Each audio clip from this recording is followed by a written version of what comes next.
একটা সাধারণ বাড়ির বউ আমি। তো শ্বশুরবাড়িতে যতই কাজ করি না কেন তবুও কারো নাম পাই না।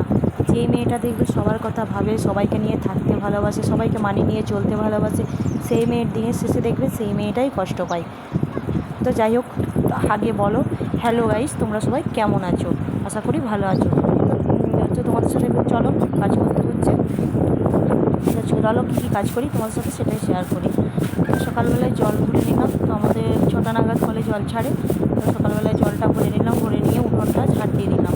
তো সকালে তো জানা আদিবাসী কাজ তো থাকে, প্রত্যেকের বাড়িতেই আদিবাসী কাজ থাকে। তো অনেক কিছু কাজ ছিল। তো মেয়ে আমার যায় স্কুলে 5:30টার সময় উঠতে হয়। তো মেয়েকে স্কুল পাঠিয়ে দিয়ে 6টার সময়। তো এদিকে আমি আদিবাসী কাজকর্ম সারছি। এদিকে আমি হচ্ছে জলটা ধরে নিয়ে উঠোনটা পরিষ্কার করে ঝাড় দিয়ে নিয়ে এদিকে বিছানাটা গুছিয়ে নিয়েছি। এদিকে বিছানাটা গুছিয়ে নিয়ে তারপরে আমার যেহেতু হাজব্যান্ড একটু ঘুমোয় দেরি করে উঠে, তো যেই কারণে হচ্ছে আমি বিছানাটা দেরি করেই একটু গুছালাম।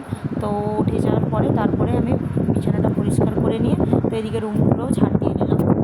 পুরো রুম ঝাড় দিয়ে নিয়ে তো চলো আমি এখন ব্রাশ করবো। ব্রাশ করতে করার সময় আমি একটু হাঁটাহাঁটি করি। তো এদিকে ব্রাশ করার সময় একটু হাঁটাহাঁটি করে নিলাম।